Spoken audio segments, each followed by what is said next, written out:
So we're doing a lengthy series, if you will, and we're covering all of the components of the work that Dr. Gwilliam did in the toolkit to help our doctors get paid for E&Ms on the same date of service as a CMT. So chiropractic adjustment along with the examination on the same day.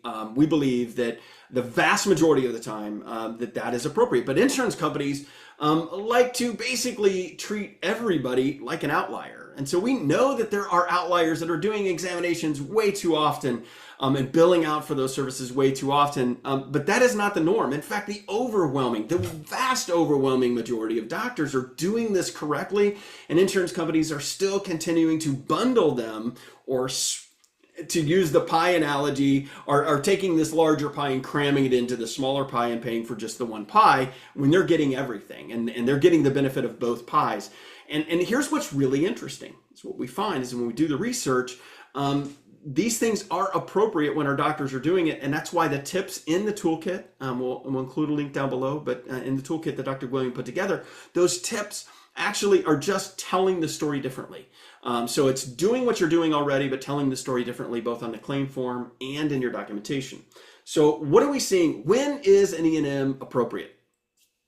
So it is the standard of care for chiropractic. It's been established for decades, really, but reinforced by evidence-based guidelines that it is appropriate and even necessary to provide the best outcomes for patients, that we evaluate our plan. We look at the progress the patient has made, that we determine if what we're doing is really helpful, and then we decide if we need to do more. That is truly the standard, regardless of the codes and the code rules. That's what we should be doing. I mean, even if we forget about reimbursement, what is best for that person?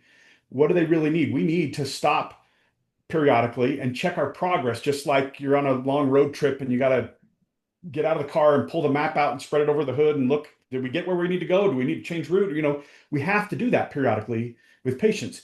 There are several published evidence-based guidelines published by Clinical Compass that are available for you to access without cost, that you can review. And essentially, they support this best practice that evaluation should be performed at the end of what they call trial periods of care, which usually 6 to 12 visits typically. It's been, some payers even have policies where they say, do a re-exam within 30 days for us to consider the need for care.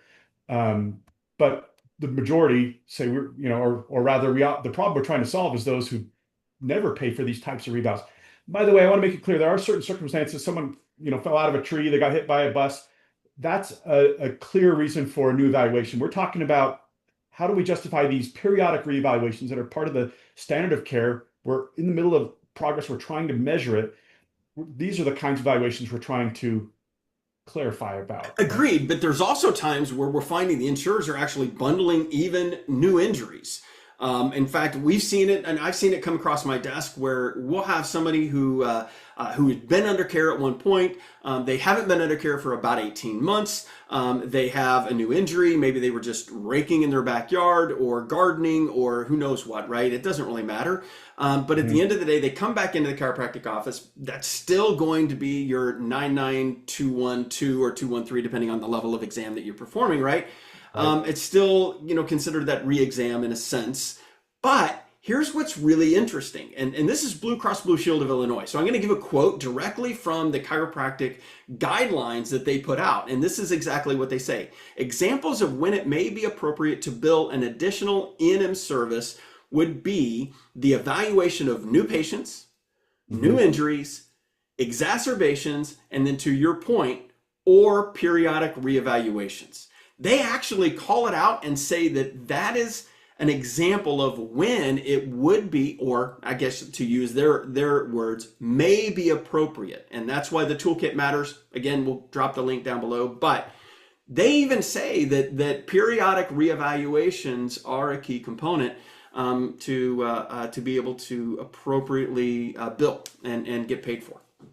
Yeah, and what's difficult is sometimes they have that right in their policies. Other payers do this too, and they still deny it and claim it's bundled, yet it's their policy that periodic reevaluations are appropriate. Now, the challenge is our providers have to do a decent job, and as we've agreed, they most do, but you have to make sure you do an appropriate reevaluation, you document it well, and the toolkit gives you all kinds of tips on that.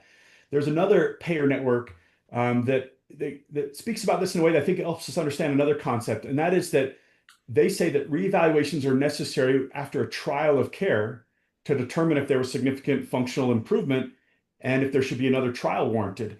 And I like that concept. I like communicating that clearly in the records and telling that story.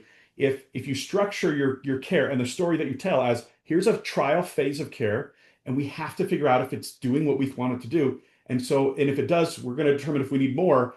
So it's this concept of making that clear, even explicitly stating those kinds of words, calling it phases, calling it a trial of care. And so it's it's communicating that story in a way that is really, really easy and clear for the other parties to understand and difficult for them to disagree or dispute. So, what else do you find? I mean, do you find, I mean, obviously, we've now talked about two carriers, and we know that almost every carrier has a policy that indicates that it's appropriate to do these reexaminations because, let's be honest, they have to. Mhm. It's a standard of care.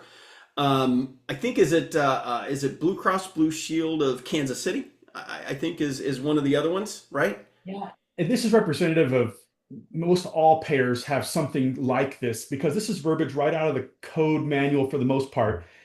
They tell us, and most payers will agree with this, that an additional E&M service can be submitted if they have, and this is the important term, a significant and separately identifiable E&M service, which is above the pre-service, intra-service, and post-service work associated with the CMT that we discussed in another video. So our challenge is to make it very clear that the E&M service was, quote, significant and separately identifiable. Like those are the buzzwords they use. So the toolkit is all about what makes an E&M service significant, what makes it separately identifiable from the CMT, and how do you communicate that in a black and white way so that there's no gray. Yeah, and I think that's why. Make sure that you watch that previous video on what is in the pre-service and intra-service and post-service work, because that is a key component, and that's really what kind of sews together all of the toolkit that Dr. Gwilliam put together. And again, that's linked down below as well. Make sure that you check that out. It's super important, and it's going to help everybody get paid. And this is important. Insurers are saying, these payers are saying it's okay to do these reexaminations. It's okay to do E&Ms on the same date of service as an adjustment. And so we got to make sure that our documentation supports that and that the claim forms and the story we're telling on the claim forms appropriately tell that story. That those are fully separate and distinct and following their rules. Mhm. I mean, often the denial of the bundle will say, well, we looked at your records and it looks like it wasn't significant and separately identifiable. I mean, that's the most common rationale for denying an E&M on the same date of service as a CMT. And so the challenge then on us is, okay, well, how do we make it significant and separately identifiable? Yeah. And the toolkit will tell you how to do that. It's important to check it all out, and we'll catch you next week.